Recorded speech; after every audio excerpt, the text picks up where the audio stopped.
This road's a dead end, but it may have what I'm looking for. No look. I don't know when you're watching this, but right now it's morning time. It's just sunrise, so we just are getting light in the sky here in Florida. I drove to a few different spots and I saw what used to be a pier. I believe it's the St. Johns River here. I'm not exactly sure. It looks like the ocean, but it's not. It's like the intercoastal waters. And so anyway, I was driving around just looking for cool stuff, getting to know Florida better. And I saw this pier. I always like those pictures. They have that nice misty look to them, to where it looks like stuff's just coming out of the fog, and very fine art looking. I saw these pillars coming out of the water, and I thought that could make a really cool picture. I don't know if it'll work out. You know, when I was there, it was way too bright of a day, and then I went back towards the evening and it was almost stormy, so the waves were crazy. And so I was like, well, that's not gonna work for me. And so long story short, I thought if I go there at the right time of day, and I'm thinking maybe sun up, I'll have enough time to where I won't be losing light like at sundown, but the light won't be so powerful that it'll be overbearing. So if I use an ND filter, a polarizer, and you know, whatever, I got a couple filters with me, just maybe I'll be able to get something that I wouldn't normally get. So we'll see. I am about 5 minutes away from where it's at. We'll see what we come up with here.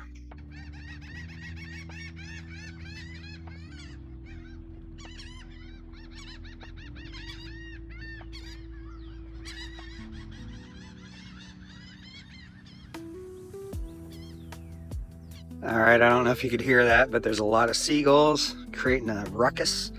And they're also kind of ruining my composition, but I'll be able to Photoshop them out. This is just a cool fine art project for me. It's hard to find these old docks that are just ruined from the storms and weathered. And this one just happens to be right downtown, kinda. And I stumbled across it. I really like it. I think I could get a good composition. I'm gonna move around a little bit here and there. The sun's coming up pretty big over there, you can see. And so I don't got a lot of time left, but if I get one picture out of the deal, I'm gonna be super happy. It was worth getting up and exploring. You know, when you're doing shots that take at least 30 seconds per shot, sometimes longer, you only have a limited time as the sun comes up. And you can see behind me here, the sun is just blaring. I didn't bring a secondary ND filter, so I can't do long exposures to the extent that I'd want at this point. So I think I'm going to walk down here, and there's a great blue herring out on one of these docks. I'm going to switch to my 200 to 800 millimeter and see if I can get a shot and keep creating art. That's the whole goal.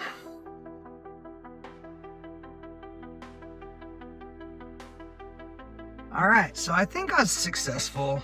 I don't know, you never know. You get back to the computer and you may see things that you couldn't see on the small little screen. At the end there, I decided I was gonna try and take some pictures of a great blue herring, and I think I got the shot that I wanted. The funny thing is, and this is something that I try and stress to people as I'm teaching them photography, nobody can see what's inside your head.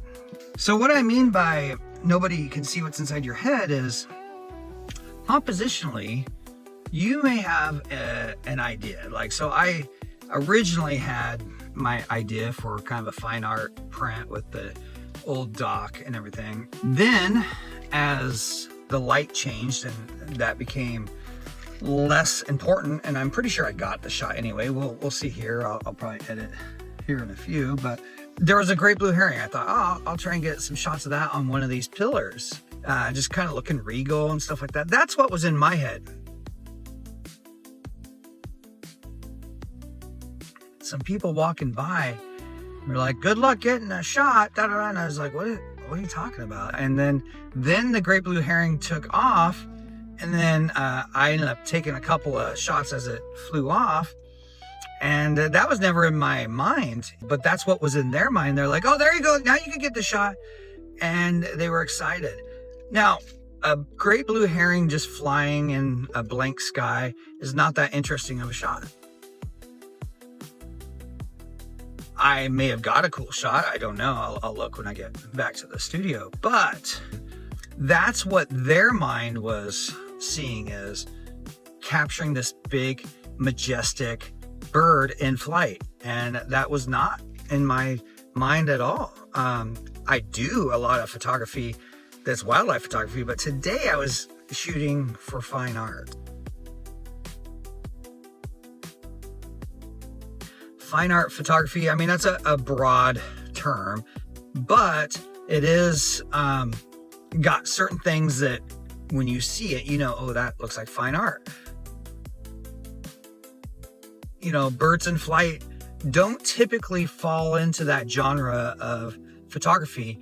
They fall into wildlife photography. Now you can have a bird in fine art, and I hopefully I got one, but it's a different look.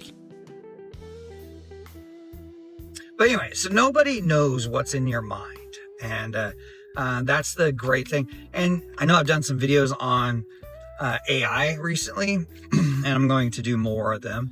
But AI also doesn't know what's in your mind. You have to be able to describe that. And if you wanted, say, AI to create a picture for you, you still have to picture it in your mind first and be able to express that. And I think that's what people don't understand, is that AI just can't magically make the stuff happen. Other people can't magically make it happen unless they can envision what's in your mind.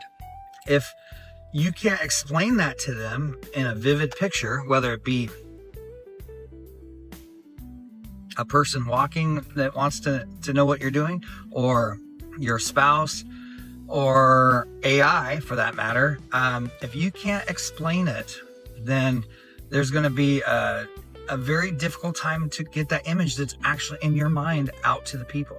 And so I don't think there's any problem anytime soon, at least, to where, you know, we're going to be out of business as photographers, or even as graphic designers. You still have to input the ideas. You have to get those ideas flowing. And I think people forget that. All right, so I'm back in my studio. I've already shown a couple of the pictures that I got on the little outing that I did, but I wanted to do kind of a live edit with you guys to kind of show you from point A to point B how you take something and make it into a fine art picture. So stick with me here. Here is one of the pictures that I took right here, and it is a long exposure, probably about 30 seconds. So as we're waiting for this to load up into Photoshop and Adobe Camera Raw, I just want to go over a few things with people. I mean, there's lots of different methods to get the look that I was going after. One of the methods that I find important is a long exposure. Making water look like mist, and making kind of everything just drop off, you know, and fall off. I don't like going 100% too white.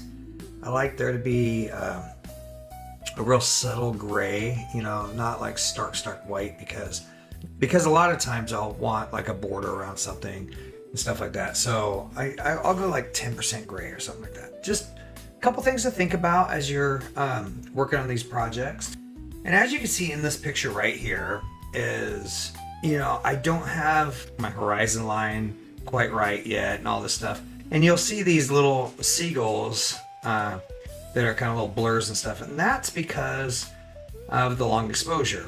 But I wanted to get texture, and it looks like I achieved that in the little concrete. And I wanted to be able to get the barnacles and all that stuff. So that's the whole reason why I'll do the long exposure plus flattening out the water. And I don't necessarily have to make this go completely to, like I said, white, but you'll want it to go pretty close. A lot of times I'll hit auto at first just to see, and you can see that's what it thinks we're going after. Completely not what we want. We want to go in the opposite direction. So what I'm going to do first is I'm going to select subject, see if it'll get all those pillars. looks like it did a pretty good job. It also got some water down here. I'm gonna try and get rid of that. So we're gonna go to subtract and subtract the background. Subtract again, and I'm gonna go select objects, and I'm just gonna see if it could figure out what I'm trying to do here. And it's pretty close. Okay, looks like we got it all. So that, oh no, we don't have it all, but I'll tell you why this isn't gonna matter, because I'm actually gonna do cropping. I'm gonna make this different than I've done in the previous images that I sent. And we're gonna do a 1x1 this time. And this is where I'm going to fix my horizon. I'm just going to try and get that water line right here. This one fairly straight. Looks pretty good. What you can do is when you're in this crop mode, you could get this little ruler and you could pick where you want it to start from and end from. Yeah, there we go. And then we're going to move this all the way over to about right there. All right, so now we got a 1x1 crop. I haven't done a 1x1. I didn't plan on it until this, but this is perfect. This is what we're doing this for. So I'm going to take the exposure down on these, get a little bit of the darkness in there, but I'm going to pull the shadows up, so it'll kind of flatten it out a little bit more.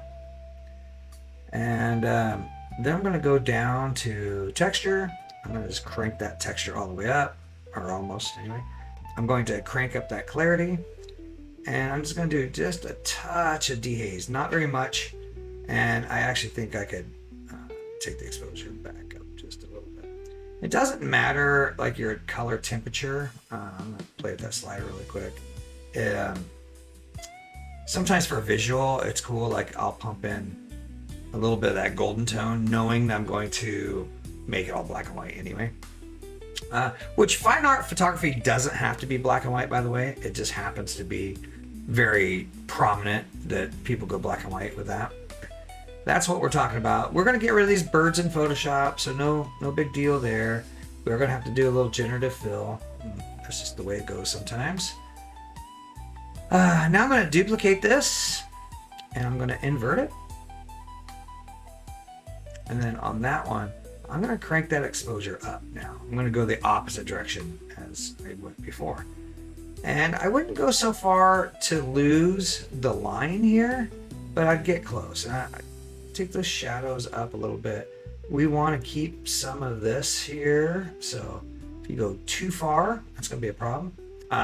In this case, in the background, I want to get rid of it. So I'll crank that up just a little bit. I really want to get most of that done with the exposure slider, but I don't want to take it so far that it goes all white. So I'm going to take the whites and take it down just a notch, so it's not pure white. I think that's pretty close. And I'm just going to take the exposure all the way down. I'm going to go and do that again. Got to go to color, go to saturation. I'm just going to take all the saturation out of there. That also allows me to kind of see, am I losing anything important? And I don't think I am. I think we're right there. Okay, so we're going to open that up in Photoshop. That was Adobe Camera Raw. You could use Lightroom, it's the exact same thing. Okay, so now here in Photoshop, this is where we gotta start, doing magic. So very first thing I'm going to do is I'm going to select. All right, so we're gonna go and just see what it could render out here. We're trying to remove things. You can type in remove, and it usually knows what you're saying. It was able to do what I needed there. We lost a little bit right here, so I'm going to actually circle this. I'm going to do it one more time, see if it could, bring back the edge of that. If it didn't, it doesn't matter because this is all decayed anyway, and we want it to look artsy, but it doesn't hurt to spend a minute or two going and doing some editing. I think that one. We'll do number 2 right there. All right, so I'm going to flatten that down, move over to the next one. We're going to just do the same thing. We're going to just generative fill. We're just going to do this. I'll speed through this process so I don't have to bore you.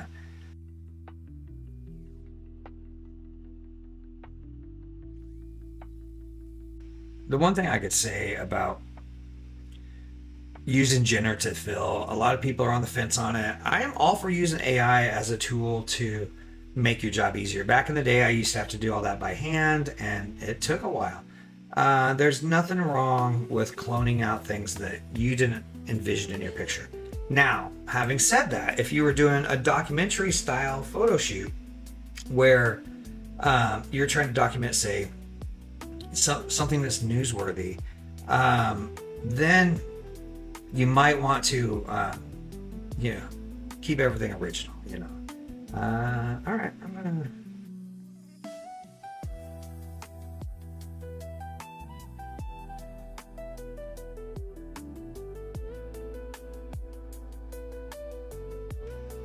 All right, perfect. Okay, so we have all our pillars. We're almost done with this image. Honestly, there's not a whole lot that I wanted to do to this. I wanted to keep it simple, keep it striking, but at the same time have that nice fine art feel. Yeah, I don't mind that little bit of shadow there. So what I'm going to do is I'm going to go into my app Silver Effects by DxO. If you don't have this, you could skip the step. I do like the way it renders black and white better. And what I usually do for these is I'll usually do is maybe do high contrast, harsh, and you see that it brings out all that texture. So this is without, this is with, kind of brings it close to that white look. And I'll actually bring up the exposure just a little bit more. Actually, if I move down to high structure smooth, let me see. Let's compare the two. Yeah, that's the one. All right, so I'm going to hit apply. I'll show you the before and the after. All right, so this is the after. There's the before. You see, it's subtle. It's just bringing in a little more contrast and just that vibe a little bit. I'm gonna now take this, I'm actually gonna bring the opacity down to 50%, so it's even just that much more slight. It's not really a big deal. Now I'm gonna bring up the levels. You see we've pushed this histogram all the way to the right, which is not exactly good, but I don't want the whites to be 100%, so I'm gonna go down to like 245, but then I'm gonna bring the middle just over just a little bit more, so it makes it a little bit lighter, a little bit brighter, and then I'm gonna bring the blacks over just a touch. All right, and that's it. Now the very last thing I'm going to do is I'm going to hit an action I made. It's just a white border. And you can see that's pure white and that's not. And that's it. That's as far as we're going to go. Not 100% white, but pretty darn close.